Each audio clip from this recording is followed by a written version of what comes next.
বাংলাদেশের হয়ে খেলে ও শেফিল্ডের হয়ে খেলে হামজা চৌধুরী কত টাকা বেতন পান আজকে তা জানবো। এক নজর বড় মাপের খেলোয়াড় একটা দেশের ফুটবলের পরিমণ্ডল কীভাবে বদলে দিতে পারেন সেটা জলজলে উদাহরণ হামজা চৌধুরী। হামজার আগমনে বাংলাদেশের ফুটবল যেন তার হারানো যৌবন ফিরে পেয়েছে। ফুটবল নিয়ে পুরো দেশেই নতুন উন্মাদনা তৈরি হচ্ছে, যা বহুদিন দেখা যায়নি। হামজার দেখানোর পথে আরও দুই প্রবাসী ফাহমিদুল ইসলাম, সমিত শিমুরও বাংলাদেশের জার্সিতে অভিষেক হয়েছে। ঢাকা জাতীয় স্টেডিয়ামে পরশু এফসি বাছাই পর্বের ম্যাচে সিঙ্গাপুরের কাছে হারলেও প্রত্যেকেই দারুণ খেলেছেন। গতকাল সকালে হামজা ও সমিত একই ফ্লাইটে ঢাকা ছেড়েছেন। হামজা গেছেন ইংল্যান্ডের, সমিত কানাডায়। তবে ইংল্যান্ডে হামজার ঠিকানা এবার বদলে যাচ্ছে। শেফিল্ড ইউনাইটেডের সঙ্গে দাঁড়ের মেয়াদ শেষ হয়ে যাওয়ায় 27 বছর বয়সে এই ডিফেন্ডিভ মিডফিল্ডারকে ফিরতে হচ্ছে মূল ক্লাব লেস্টার সিটিতে।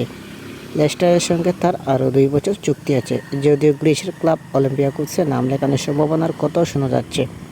শেষ পর্যন্ত গুঞ্জন সত্যি হলে আগামী মৌসুমে হামজাকে উয়েফা চ্যাম্পিয়ন্স লিগে খেলতে দেখা যাবে।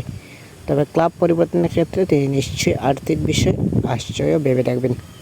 কেবল যেটি তথ্য অনুযায়ী শেফিল্ডে থাকতে হামজাকে সপ্তাহে 41,473 ইউরো, 57,82,000 টাকা বেতন পেতেন।